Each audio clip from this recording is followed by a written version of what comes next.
André, você acabou de lançar esse livro, Censura por Toda Parte, e, na verdade, você relata como foi a sua experiência como advogado no famoso inquérito da fake news, que você acabou sendo o primeiro advogado do inquérito da fake news, e você começa a relatar em 2019, um pouco antes da Semana Santa, quando você recebe um telefonema da redação, então, da revista Cruzoé, e com esse caso emblemático que hoje se tornou um grande marco nessa defesa no debate sobre a liberdade de expressão, né? Conta um pouco para a gente, primeiro, o que você aprendeu nesse caso sobre a censura e, antes de tudo, como você define censura para pautar a nossa conversa. Bom, olha, censura é sempre algo que nos faz desaprender sobre o direito. Eu acho que talvez essa seja o grande aprendizado. O aprendizado é a gente vai desaprendendo aquilo que, de alguma forma, nas faculdades a gente aprende ou ensina ou dialoga sobre. Porque a censura, a definição mais técnica de censura, ela é uma restrição, mas não apenas uma restrição indevida. E indevida porque o julgador poderia, ou aquela pessoa que detém o poder concentrado, ele poderia escolher qualquer coisa menos gravosa e ele escolhe a censura. Então, às vezes, a censura é fruto da ignorância de quem está com esse poder nas mãos, ou às vezes até de uma intenção que não seja das melhores, vamos dizer assim. Mas, seja como for, a censura é sempre uma excrescência do sistema. Ela não faz parte do direito. É importante que a gente entenda e deixe isso muito solidificado. Não dá para pensar, a censura às vezes, ou a censura dessa vez, ou a censura desse momento, ou foi importante. Não, nunca é. Nunca existe uma finalidade moral para a censura e é preciso que a gente enxergue ela,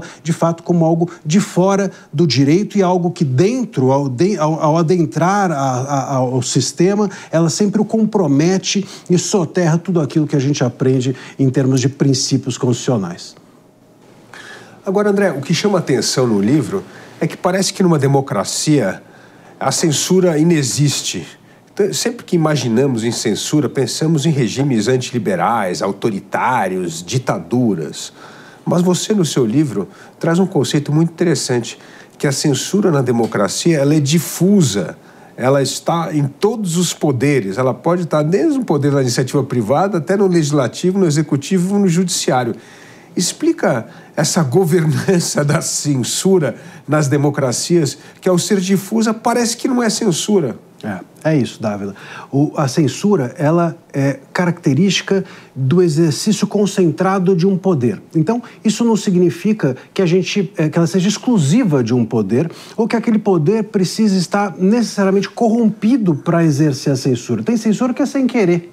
Tem censura que é advinda de erro, de equívoco de um juiz, ou mesmo de, qualquer pessoa que exerça o poder, até da própria sociedade civil. Há a possibilidade de, dentro de, por exemplo, determinadas organizações não governamentais, você concentrar o poder e exercer censura sobre os outros, como acontece, às vezes, até em episódios de cancelamento. Então, a censura, a gente não pode entendê-la apenas como sinônimo de ditadura ou apenas em regimes absolutamente autoritários ou totalitários. Não, ela faz parte do dia a dia. Inclusive, no livro eu digo que a censura nunca deixou de existir e nunca nos deixará também. Nós temos, de alguma forma, aprender a conviver com ela e isso é relevante até para a própria imprensa, para a sociedade de uma forma geral compreender, porque se a gente acreditar que censura é sinônimo de ditadura, sempre que a gente reconhecer uma censura, a gente está reconhecendo automaticamente que estamos numa ditadura. E aí há um imenso receio de reconhecer o caso de censura e a gente acaba deixando de enxergar que há censura ali. Precisamos reconhecer a censura mesmo que ela esteja infiltrada ou inserida num contexto democrático. Agora, você menciona outra coisa muito interessante no livro, que é esses atos de censura, por exemplo, aparecem num juiz de primeira instância, tal, mas existia sempre um certo conforto que, quando escalado o processo e chegasse ao Supremo, que o Supremo Tribunal Federal fosse sempre uma instância que não, aqui jamais a censura será reconhecida. Aqui, o artigo 5º da Constituição, uma cláusula pétrea de que temos a liberdade de expressar nossas opiniões, crenças, pensamentos, aqui para qualquer decisão que resvale em censura em outras instâncias. Mas o que você mostra é que nesse caso especificamente do inquérito da fake news que foi aberto no Supremo, que viola esse princípio. E isso chamou atenção, porque, como você bem coloca, era uma reportagem totalmente verídica, em cima de fatos conhecidos e que não havia nada ali que pudesse ser considerado uma ofensa, né? Que aquilo era informação jornalística.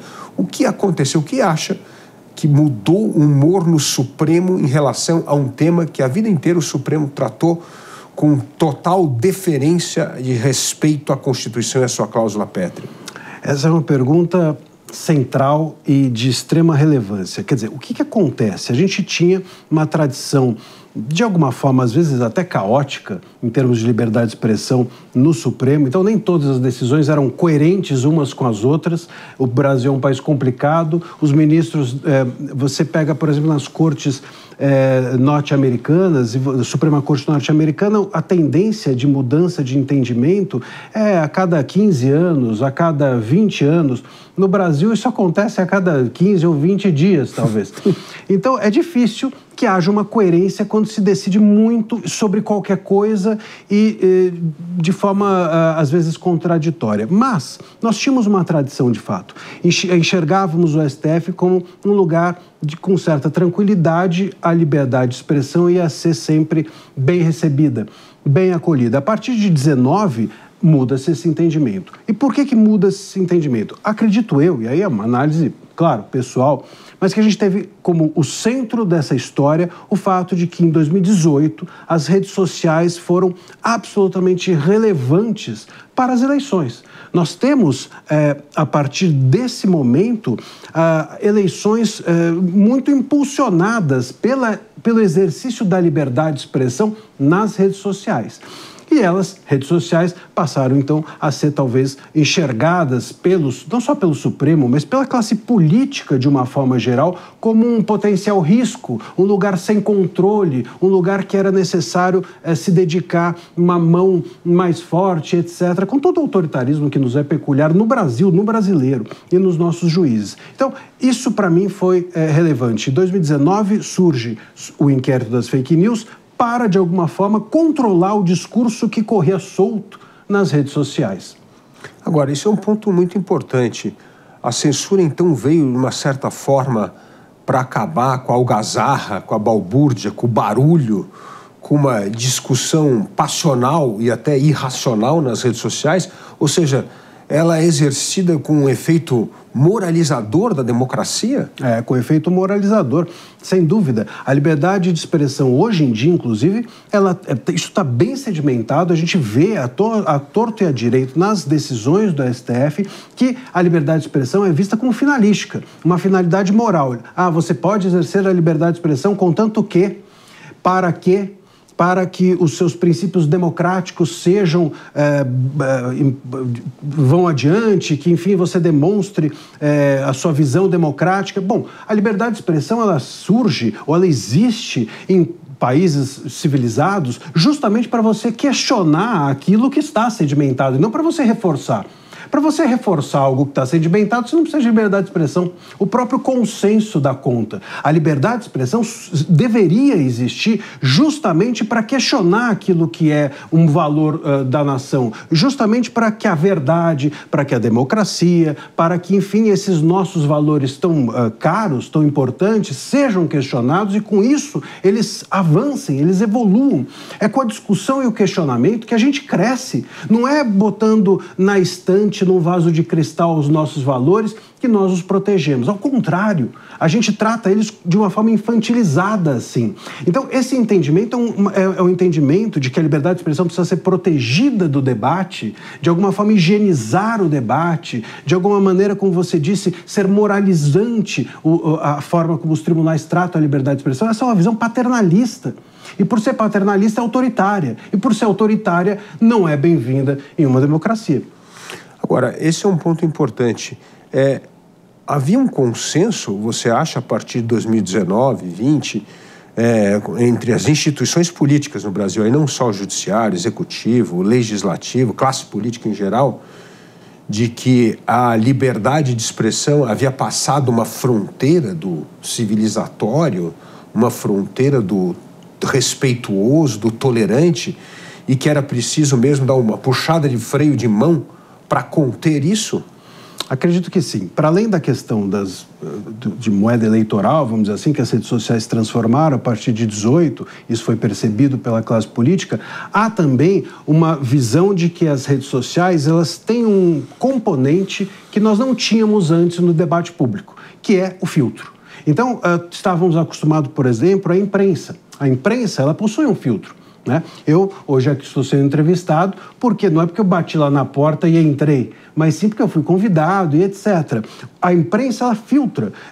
Enfim, eu estou aqui, as pessoas viram o meu currículo, as pessoas sabem quem eu sou, eu tenho, enfim, alguma razão para cá estar.